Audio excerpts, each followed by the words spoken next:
I knew I needed resources if I was going to track down Roscoe Bob Bryant, and hunting Plummer looked like a good way to get rich quick.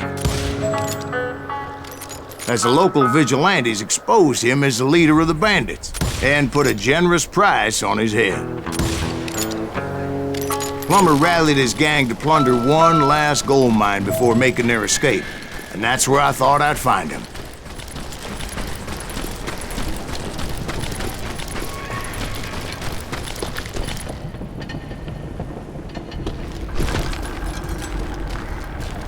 It makes me nervous standing so close to all these goddamn barrels of gunpowder. Why would you be nervous? No one has the cojones to come after us. As long as you don't light up a cigar, we're fine. Besides, George is up there on the rocks with that rifle of his. Nothing gets past him.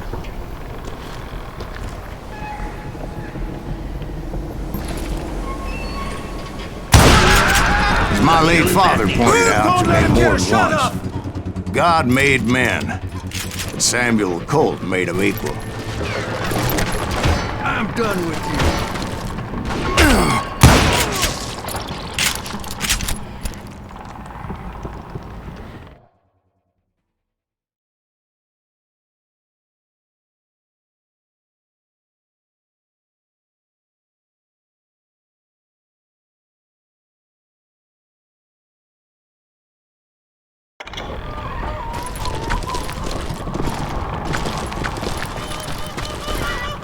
I knew that dynamite wasn't mine, so I decided the polite thing would be to return it. It was the biggest gold rush since Sutter's Mill in '48. Unfortunately, prospectors weren't the only ones drawn to those riches.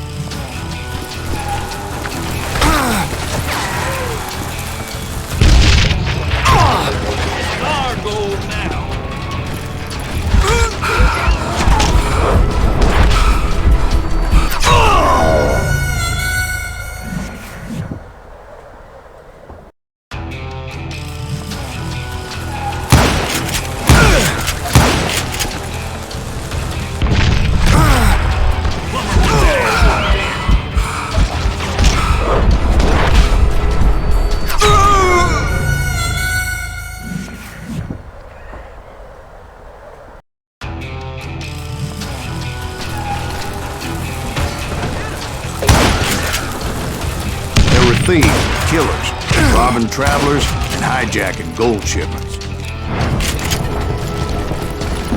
Like those that ran with Plummer. Some were just regular folks I knew from town, drawn by greed and easy pickings. Charlie Crow, the blacksmith. James, who worked in the stable.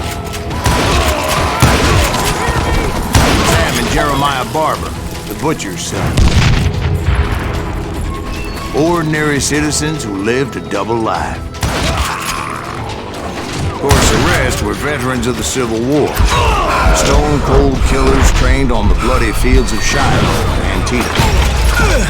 Plummer had a lot of men on his payroll. A hell of a lot.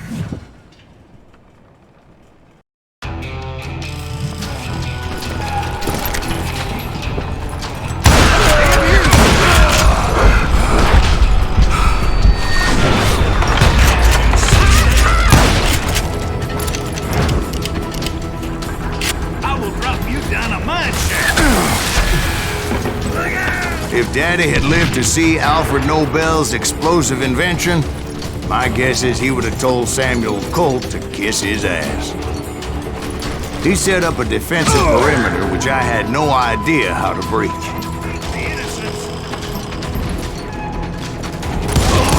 Dangerous, desperate individual.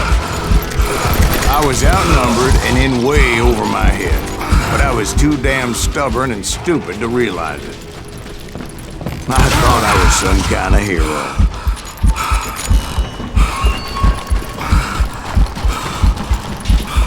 I finally made it past and headed on to meet my destiny.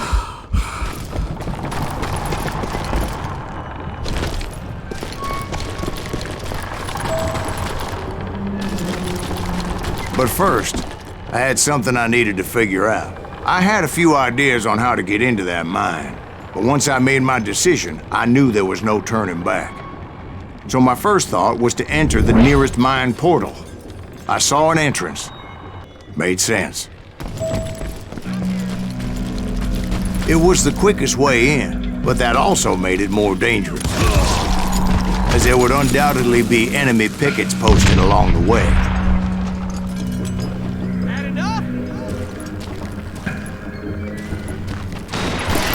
Besides, once you enter a mine like that, it's easy to get all turned around.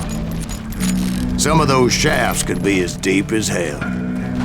You can't beat the innocents!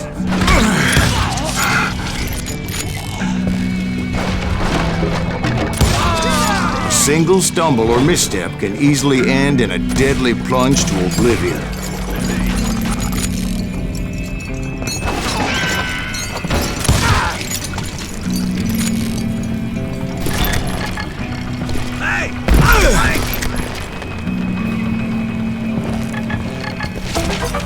Time to die!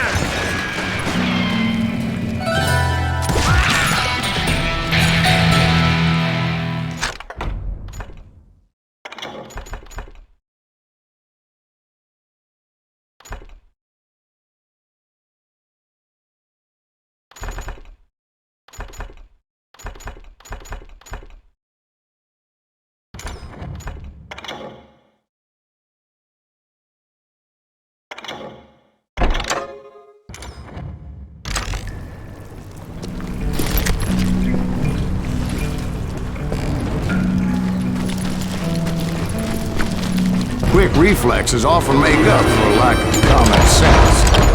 Luckily, I was never one to be easily bushwhacked. I would just need to be careful not to blow myself to kingdom come.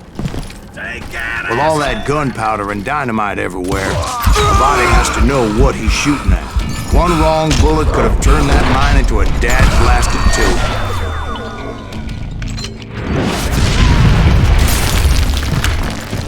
I freely admit that my plan of attack was not just moronic, but clearly insane.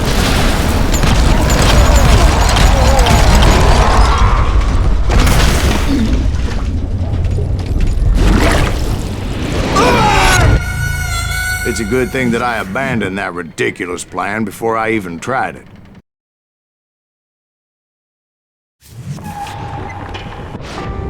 Instead, I spotted a ladder, a way into the mine from the opposite side.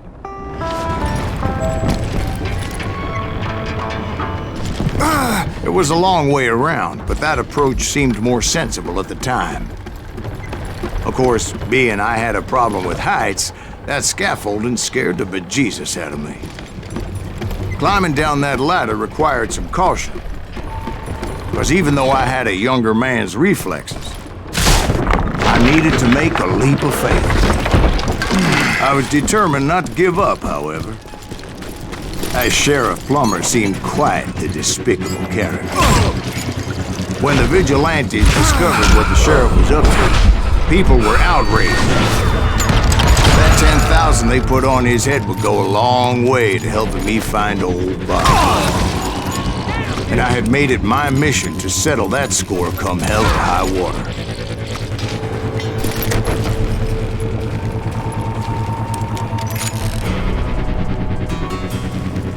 But first, I would have to make a choice. Take the elevator or climb the ladder.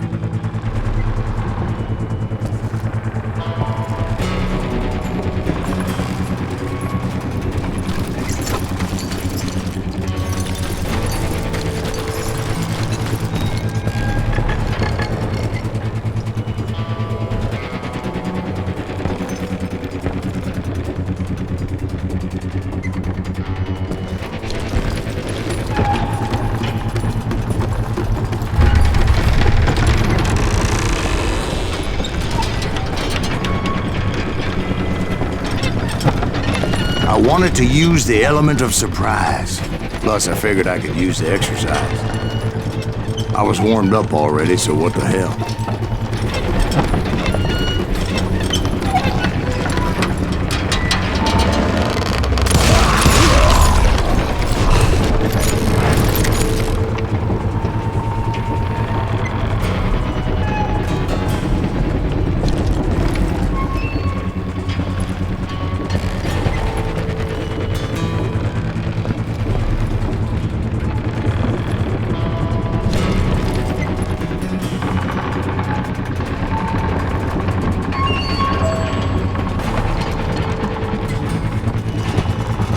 Plummer was a mad dog killer, and the people of Nevada City deserved better. Nevada City? Well, I thought Plummer met his maker in Bannock, Montana. Right, well, he was the sheriff of both places at one time or another, but that's neither here nor there. The point was, taking him down would save a lot of lives, including my own.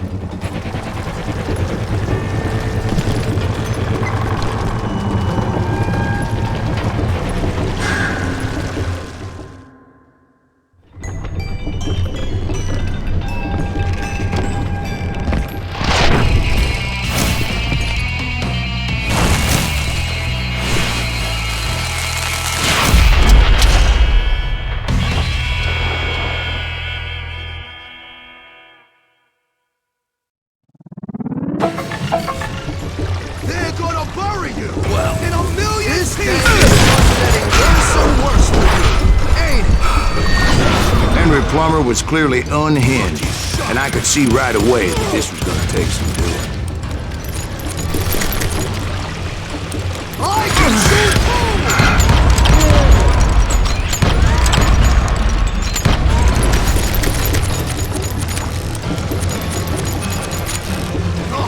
Guess you've had enough! I'm going full medieval on your ass!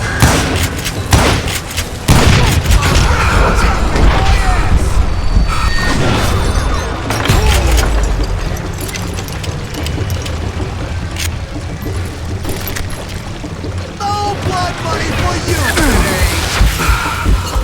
Run! What do you think you're doing?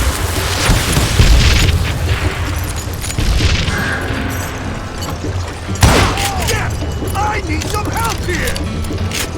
Come on, boys! Take this cocksucker out!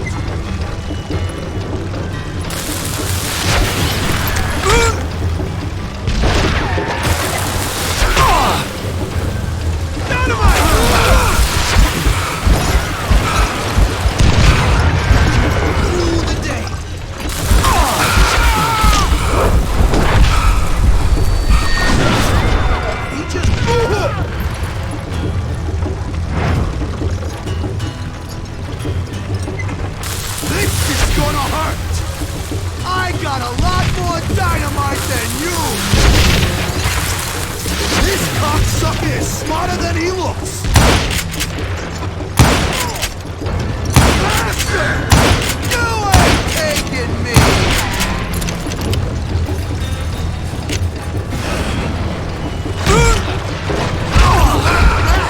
They're gonna bury you in a million pieces! He's pissing me off!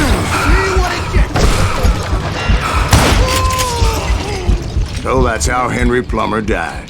Him and his crew were worth their weight in gold. And now, I was officially a bounty hunter.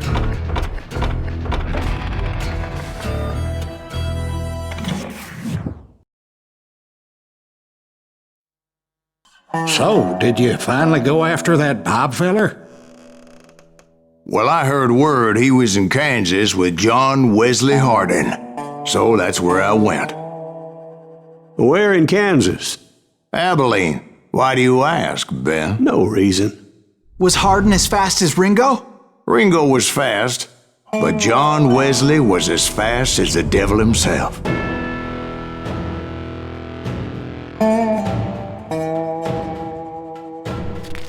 Hell, he killed his first man at 15. From that day forward, he had a price on his head and wouldn't back down for nobody, not even Wild Bill Hickok himself.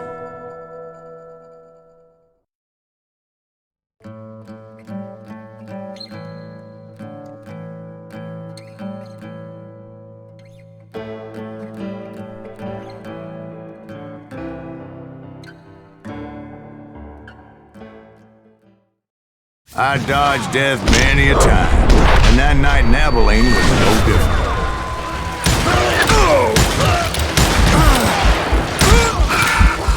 I was there with the intention of finding that bastard Bob and collecting the bounty on John Wesley.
I thought the Texas Rangers got Hardin.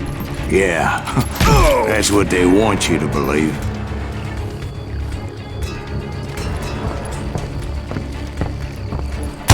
It was cold in a witch's tit and a brass bra that night as I fought my way past his loyal compadres to the very same saloon we're sitting in today. Look around and imagine this place painted in blood.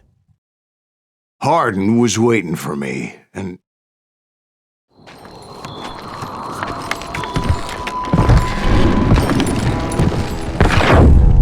Wait, I'm jumping the gun here. Let me back up and give you some background on this sumbitch.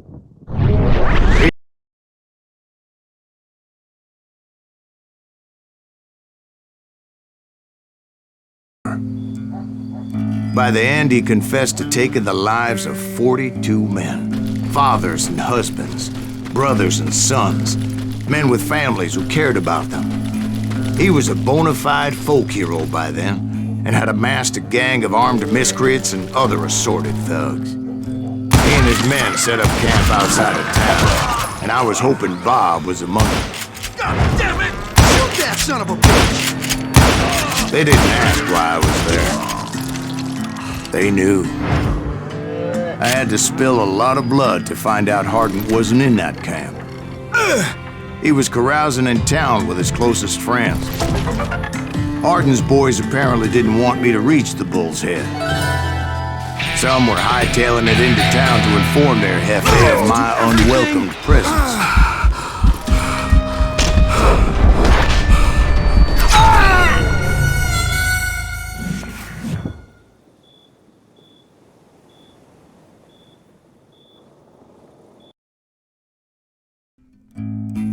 Better 3 hours early than a minute too late. Shoot that son of a bitch!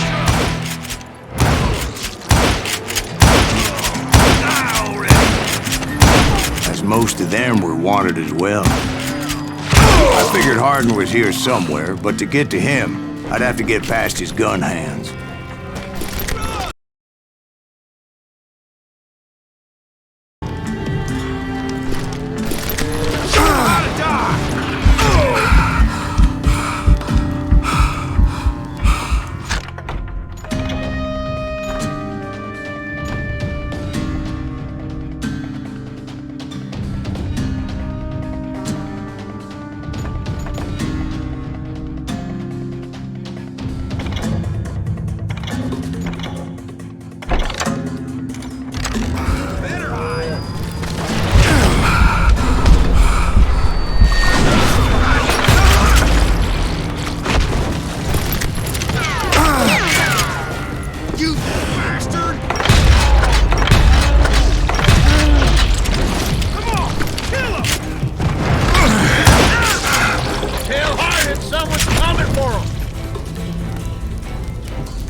Stop that sumbitch!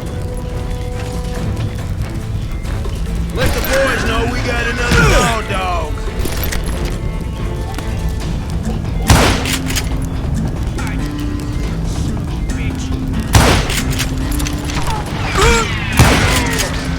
Kill you with either hand! I wondered if Bob was among them.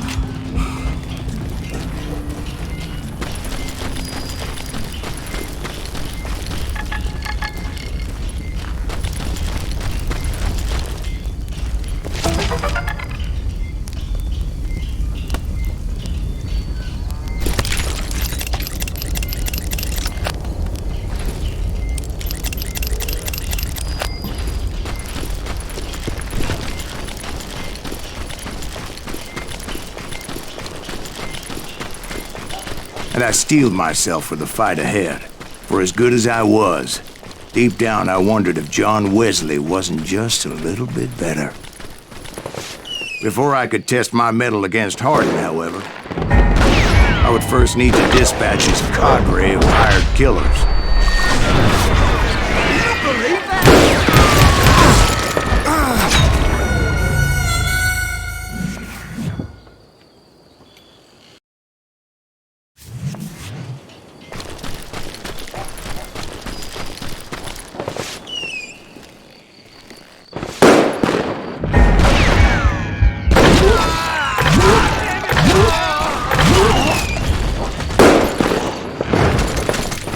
Most of these degenerates were beyond redemption, but John Wesley might have been a different story.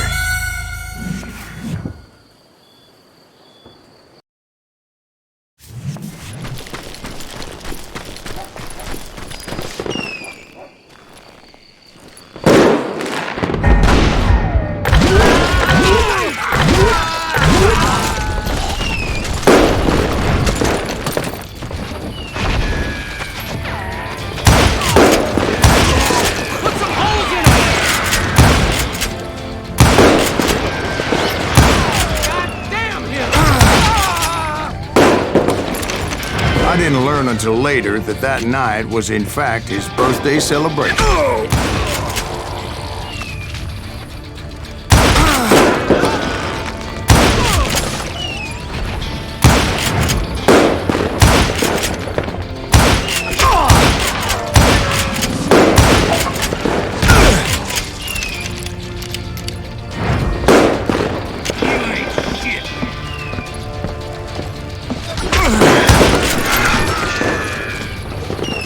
I think I already mentioned that I found Hardin in this very saloon.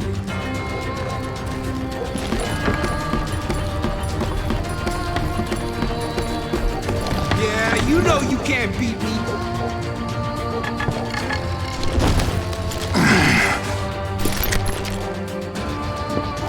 Watch where you're shooting.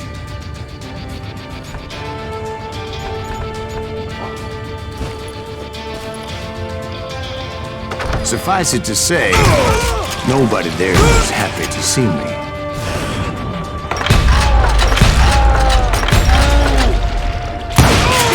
In fact, I felt a certain hostility.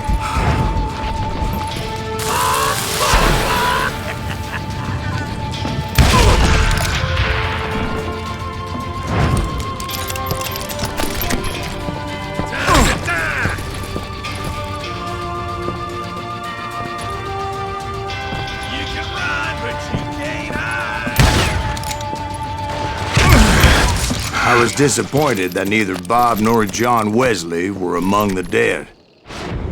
But that was short-lived, as a moment later I was facing down the fastest gun in the West.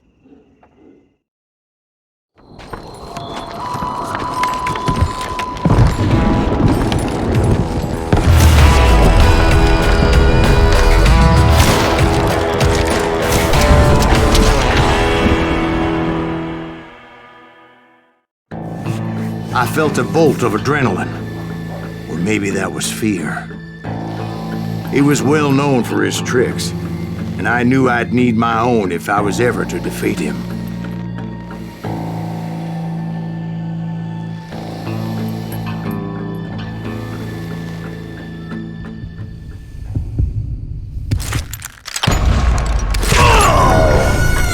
No, wait! He didn't hit me then. I'm sure of it.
That man was faster than greased lightning. But being inebriated as he was, he didn't count his shots. And now, he was at my mercy. So he didn't die? No, I sent him to prison. Years later, after he was free, some restless Avenger took his life. Shot him in the back in a saloon just like this one. Anybody up for another beer? Ben?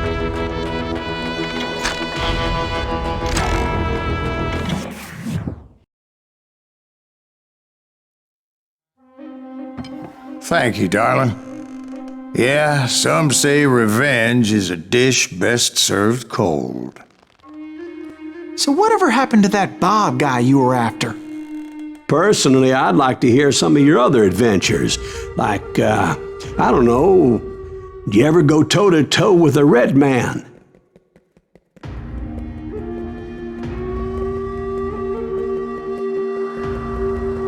Yes, I did, Ben. I remember once I was after this renegade Apache, Grey Wolf. Strangely enough, revenge was also his primary motivation.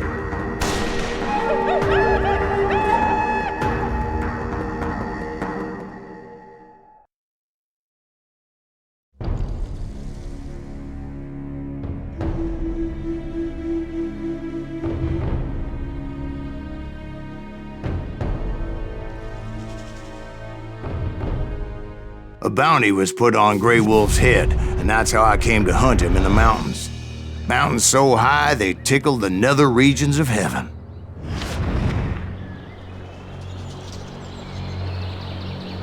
Grey Wolf was a Chiricahua Apache medicine man who had led a war party in revenge for a massacre against his people. The U.S. Army had attacked his tribe during his daughter's sacred sunrise ceremony, and the slaughter was unspeakable. I understood his anger, as there's nothing more traumatic than seeing those you love die in a cruel and painful death.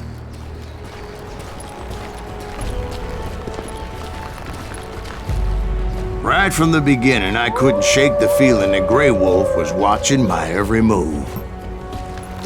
He led a band of young Apache warriors who wanted retribution and were more than willing to die for him.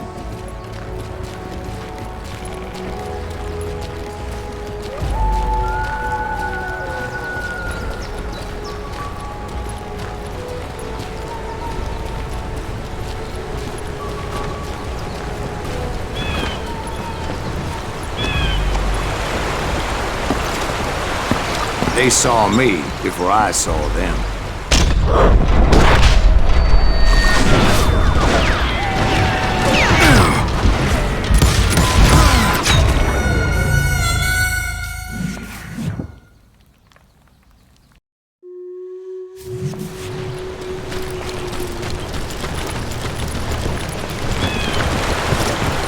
They saw me before I saw them.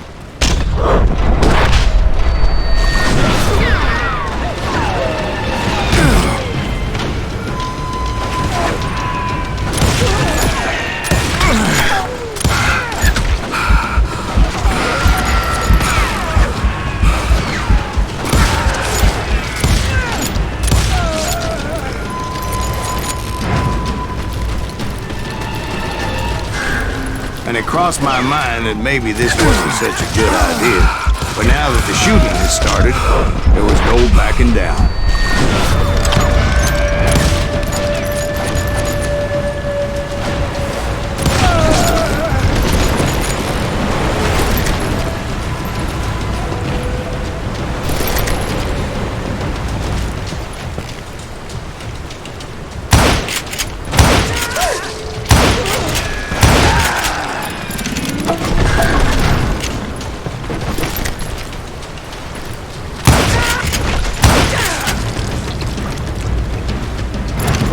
It was rugged country, the winter home of the Chiricahuas, and that's why they had retreated better.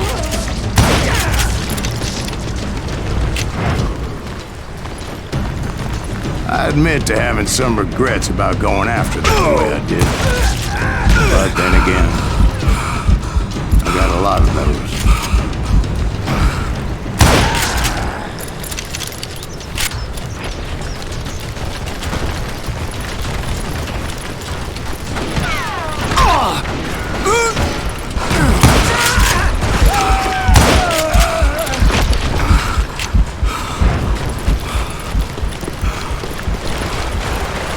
you find Grey Wolf?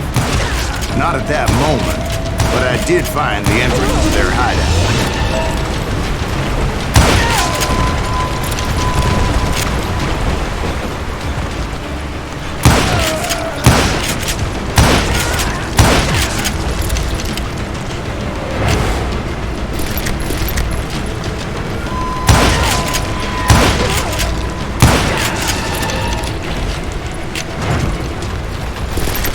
Deep crevice that led to a deeper cave. Don't tell me you went in there. Yeah, but it's not out of bravery so much as pure, angry cussedness.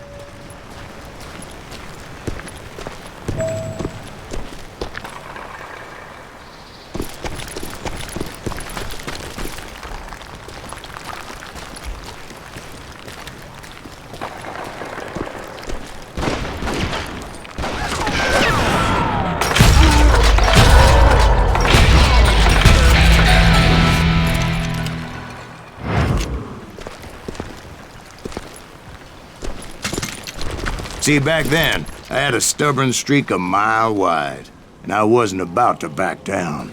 So it was like pitch black in there? Actually, it was pretty well lit. They had torches on the walls.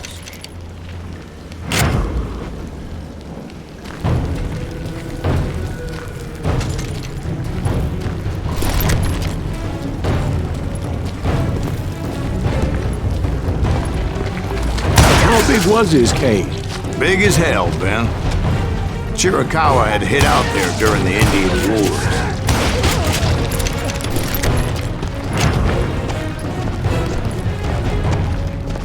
They thought it was haunted with the ghosts of those murdered by the horse soldiers. The cave was haunted with dead Indian ghosts?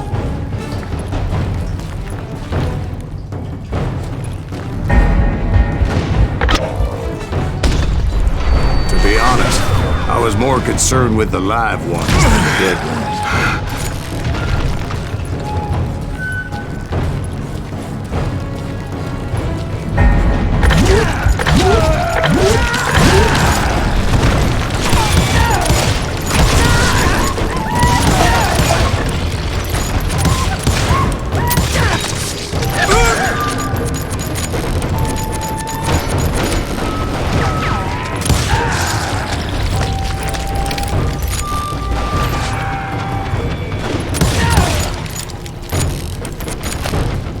How come you know so much about it? A few years back, I was married to two Mescalero women.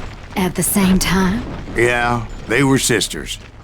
Polygyny is traditional among the Mescalero. So what happened? Oh, I had to get out of there. Those girls never shut up. Both of them nagging at me all the time. Drove me half crazy. Haven't seen them since. No, I mean, what happened with Grey Wolf? Oh, well, I pursued him into the Cave of Death. I came upon this flooded grotto, and that's when I saw him. He came to me unarmed and unafraid. His voice echoed in the shadows, and I sensed he meant me no harm.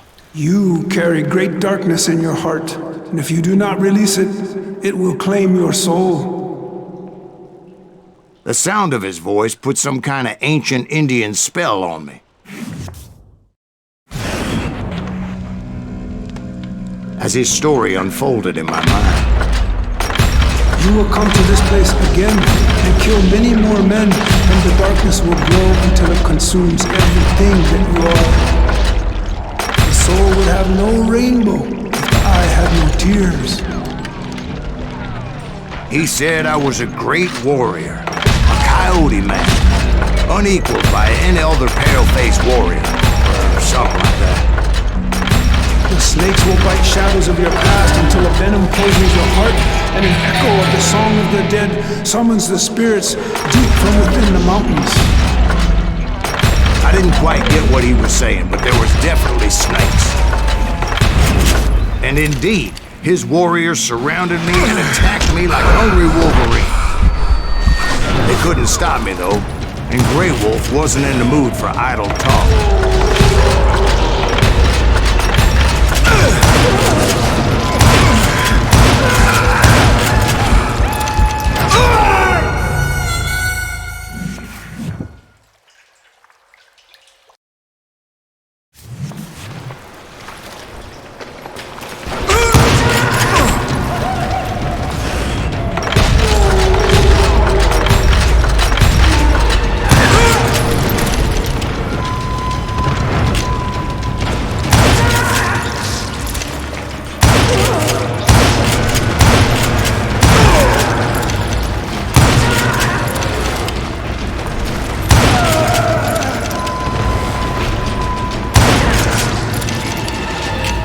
swear I couldn't see any way out of this trap.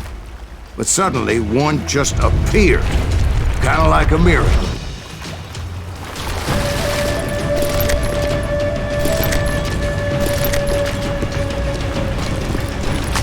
I felt like I would be lost in that damn cave forever.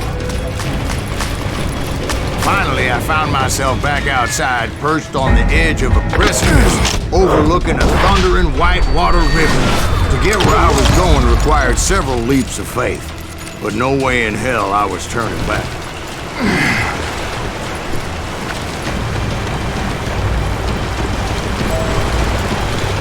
I chased after him, determined to make him explain the meaning of all that mumbo-jumbo. Mumbo-jumbo's right. Are you making this all up as you go? A few details may be fuzzy, brother, but I am relating exactly what happened. There were dozens of Apache warriors aiming at me from on high. Dozens? Well, maybe not dozens, but there was a lot of them. At least 3 or 4. Well, more than that, little lady.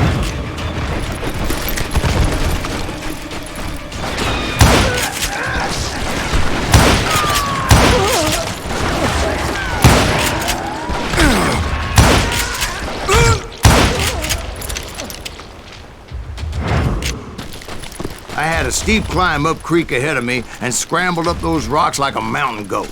I was determined to locate Grey Wolf and find out exactly what the hell he was trying to tell me. And wouldn't you know it, that crafty son of a bitch led me right into a trap. What kind of trap? Well, son, there had to be at least 100 Apaches surrounding me. 100? God be my witness. Oh, come on. Who are you kidding? Hey, I believe you. Come on, tell us how it ended. All right, but I'm not gonna drag this out. Where were we? You were surrounded by 100 Apache warriors. Well, I didn't take the time to count them exactly, but there were a lot of them. You were surrounded by 100 Apache warriors. Well, I didn't take the time to count them exactly, but there were a lot of them.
And in the end, a path appeared before me that I had not seen before.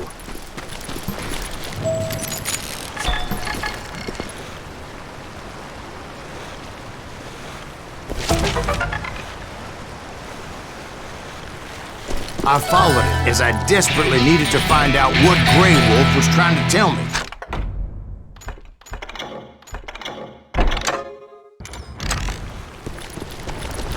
But it was like that son of a bitch disappeared into thin air.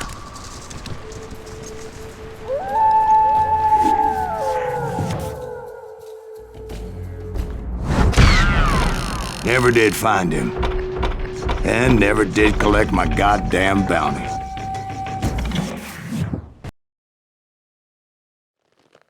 Thank you, darling. It's interesting how the truth can sometimes seem, might malleable, depending upon your point of view. Like how those dime novels make you out to be something you're not? Jack, don't be starting trouble. No, he's right. They do tend to exaggerate. Did they exaggerate your part in taking down the Daltons? Well, I was there in the flesh, boy, so I saw what happened firsthand.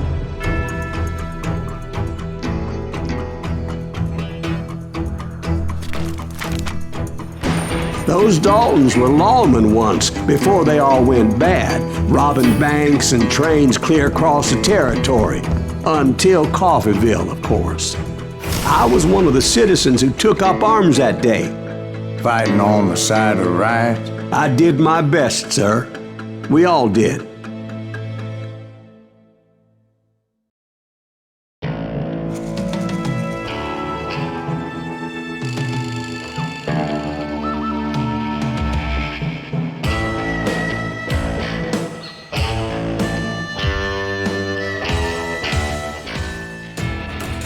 It was early morning. One of my friends was a local gunsmith, and he handed out firearms to anybody who'd take one. You see, the Daltons got it in their heads to rob 2 banks at the same time.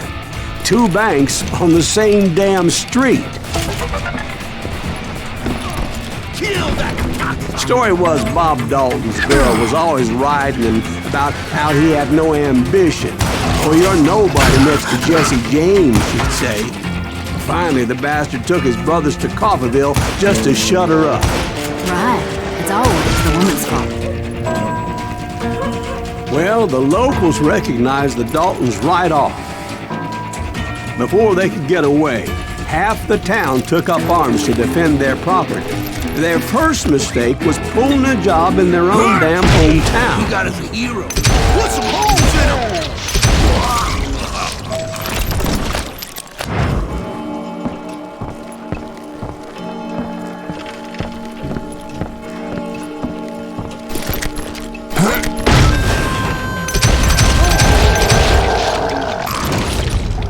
The brothers paid dearly for their stupidity, but everybody knows they had it coming. There's more to it than that.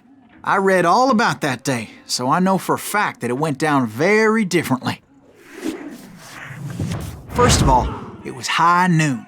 A posse of U.S. deputy marshals were on the rooftop across the street. Get ready, boys. They're gonna make a move. The lawmen had been tracking the Daltons for months, and now they finally had them dead to rights. Among them was a bounty hunter feared by many a lawbreaker. The marshals tried to get the Daltons to surrender. They'll give up eventually. You just gotta wait till something pitches out. This bounty hunter knew that the brothers were far too proud to ever lay down their guns. So he went in there alone to confront those criminals. One of the marshals shouted, "Where are you going? Are you crazy?" Hey, where do you think you're going, dumbass? That rifle's mine. He saw a way to get around to the back of the bank. Then he figured out how to hit the Daltons from a direction they weren't expecting.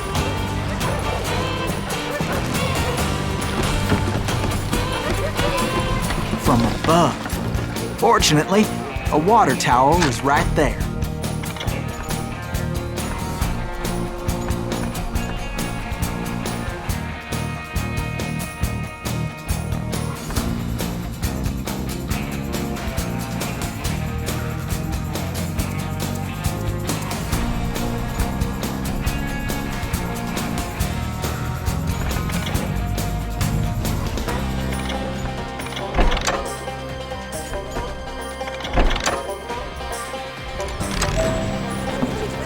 A moment later, he was climbing up a steep ladder, laughing at danger as he did. It was brave men like him who risked their lives to tame this wild country.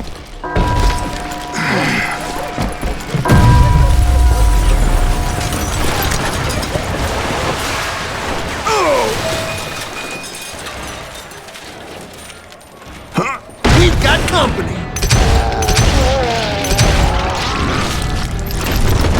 Heroic men like him, who did what other men couldn't or wouldn't to make this country free. Like Jim Bowie and Davy Crockett, who died defending the Alamo. Is that Silas Green? Son of a bitch! Rocksuckers fast. I ain't backing down.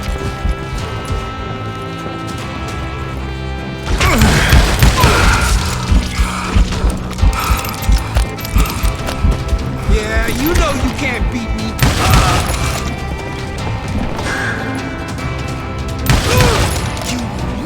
day.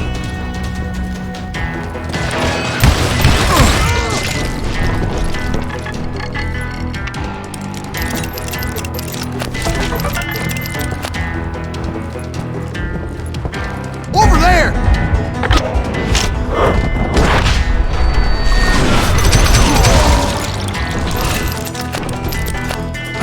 That's Silas Greaves! What the hell?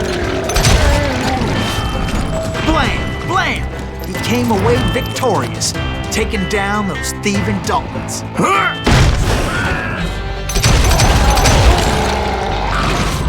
His name was Silas Greaves, and when the dust finally settled, he was the last man standing. Sorry, kid, but that just wasn't the way it happened.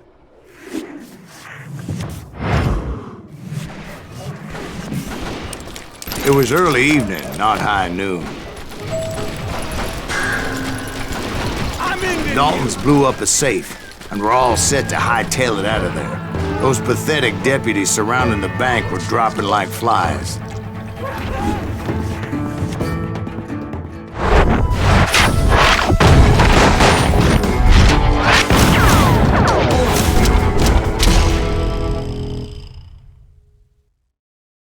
I had been tracking those jokers for months, waiting for them to do something reckless. Finally, they did. Those stupid bastards decided to rob 2 banks at the same time in the same town where everybody knew them. But they still had friends in Coffeyville. Oh, now what?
Those friends came after me like a pack of wild dogs, tooth and nail. They were coming at me from all directions.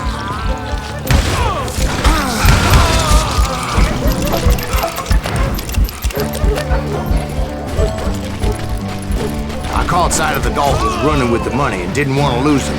Problem was, they knew the town better than I did. And to top it off, I found myself in the middle of another shootout entirely.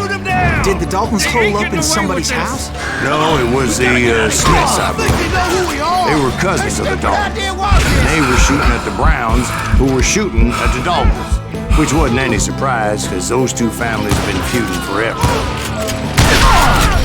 And since the Joneses are related to the Browns, they shot at the Smiths, pissing off the Heimhoffers, whose daughter recently married a Smith.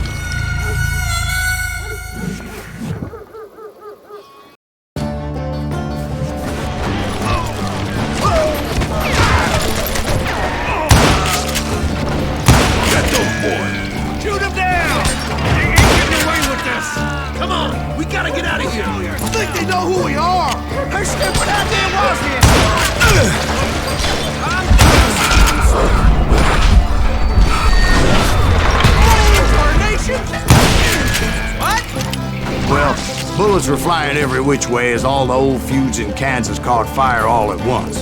There was a hell of a lot of pissed off people in Coffeyville that day. But that's just the way life is sometimes. Shit happens.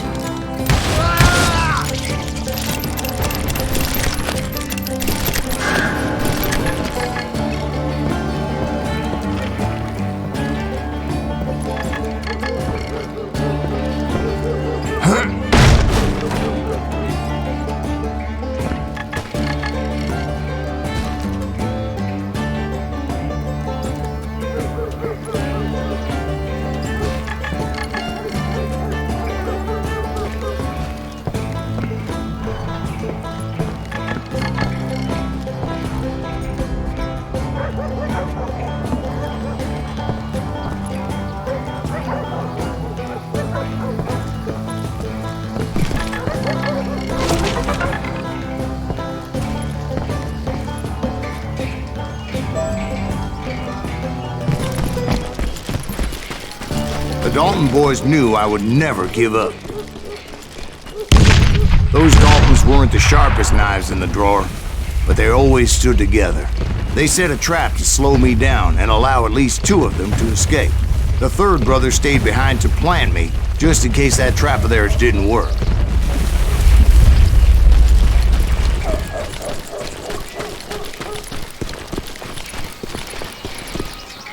It was Emmett, the youngest, and he decided to stand his ground and face me down. I ain't afraid of you, Silas Greaves. This is where it ends for you. He was determined to protect his brothers. And I understood how he felt. Taking me on all by his lonesome wasn't exactly a recipe for a long life. Killing time.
But Emmett Dalton survived the robbery in Coffeyville. He's the only Dalton who did.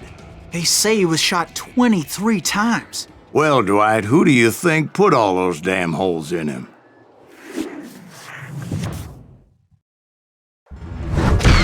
But I have to admit, that boy had grit.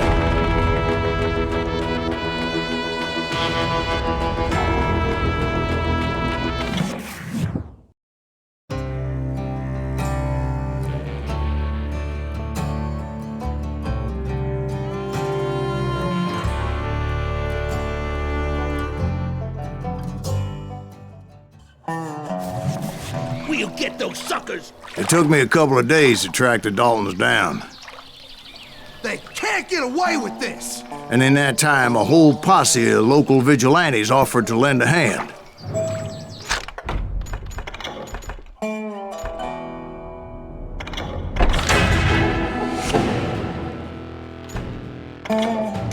We'll track him to the ends of the earth. They seemed as determined as me to find those outlaws.